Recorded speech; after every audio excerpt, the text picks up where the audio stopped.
and welcome back to Aham Center for Therapy. I'm your therapist Ishwari Marathe, and today I'm so delighted to kickstart a series which has been cooking in my mind for a really long time.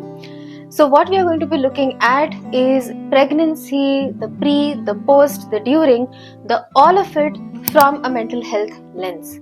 So if that sounds interesting, stay tuned for the topic for today's video. So I recently turned 30 this year, and if there is one question that almost goes hand in hand with the birthday wishes when you turn 30 is the question of when are you going to have a child, and what have you and your husband talked about this. Now, I got this question a lot from well-wishers mostly, but sometimes also by people who simply did not know what else to talk to me because that is what they thought made sense for me next as a 30-year-old woman. Now, keeping all of that aside, that really did make me introspect a little bit on the insistence and how natural it is considered to have children regardless of what your mental preparation is, your emotional bandwidth is. Which is why the topic for our video today is the top reasons why you should not have a child or the wrong reasons to consider having a child. So if that sounds intriguing, stay put with us and we'll go through them soon.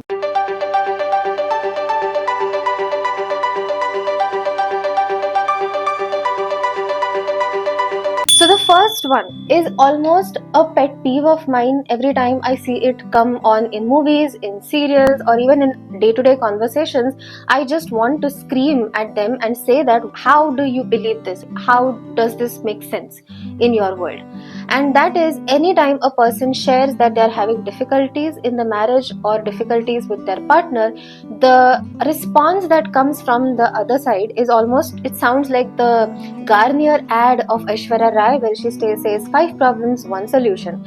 So the 5 problems are: I'm not able to communicate with my husband, we are having a lot of disagreements, we can't respect each other, there is no warmth, there is no love, I don't feel seen.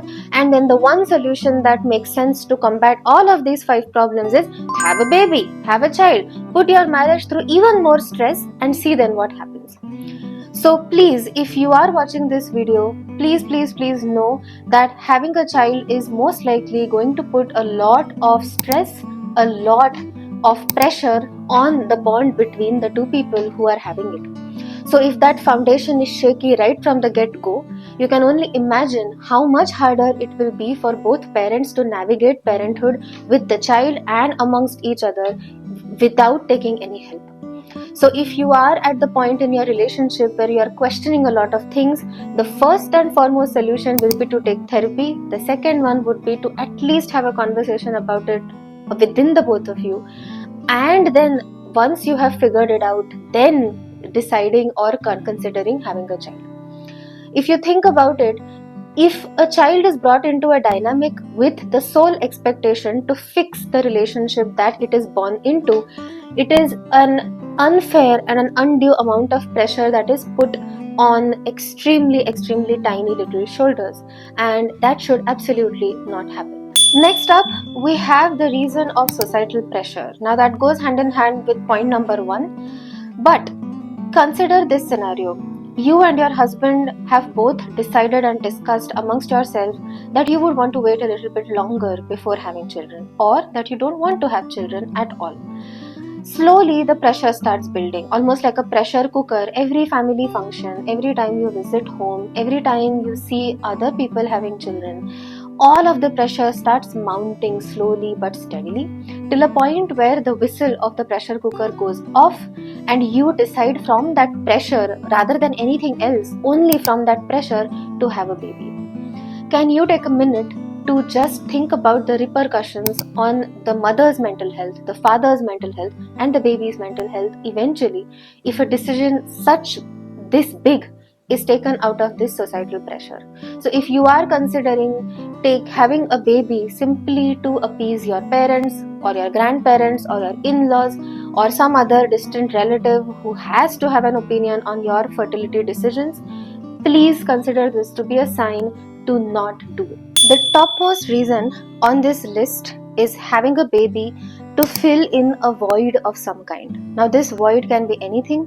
It can be the fear of loneliness, it can be the lack of purpose and meaning in life, it can be the fear of not being complete without a baby or without a child.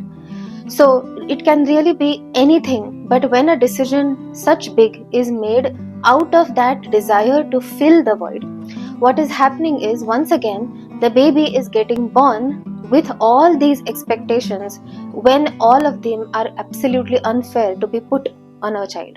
And ultimately, how this may manifest is that once the child has grown up and the parent starts realizing that, hey, my void is still here and my child is not what I had imagined or envisioned or what I would have wanted my child to be like, a profound sense of dissatisfaction and resentment towards the child starts building. And this is not a process that happens overnight, but rather builds bit by bit as the child grows up, as the sacrifices that the parent has to make also start increasing. And then that starts materializing as overbearingness as a parent, extreme critical attitude towards your child, never being satisfied by what the child is doing or the efforts the child is putting in.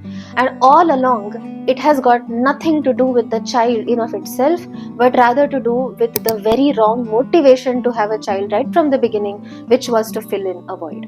The next point actually is one of the biggest societal evils that we face currently, or we have faced for a very, very long time, which is choosing to have more children simply because you want a child of a specific gender. And unfortunately, in most cases, that is the child, a male child, essentially.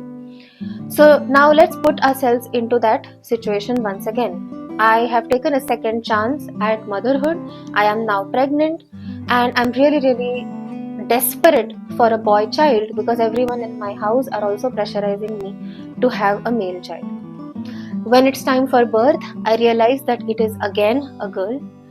And now let's imagine the kind of pressure, the profound heartbreak that the mother is going to experience, the levels of fights that she will have to have on so many different fronts with everyone around her.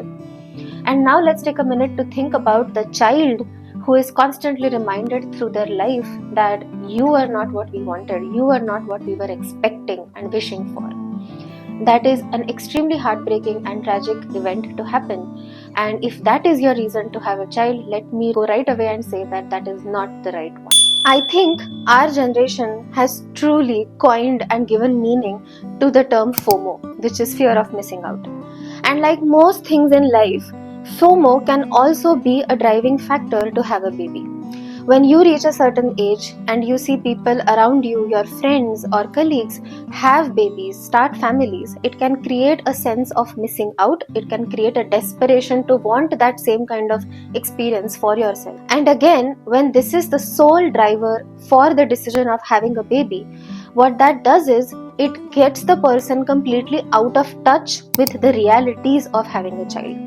Because what the person is chasing is that joy, that happiness, that moment of beauty when you hold your child for the first time. And while all of that is absolutely true, it does not nullify the other side of the coin, which is sleepless nights, difficult parenting moments, compromises that you have to make in your routine, changing your definition of what it means to be independent, and so more. So when this happens and the foundation to have a baby is so shaky right from the beginning, there is a sense of disillusionment and disconnection that then sets for the parent, and they simply may completely recluse themselves, pull themselves back from parenting, which can again lead to a lot of emotional and mental traumas for the baby and for the child in question. So taking the decision to have a child simply because you want to fit in and to have the same kind of experiences that others of your generation are having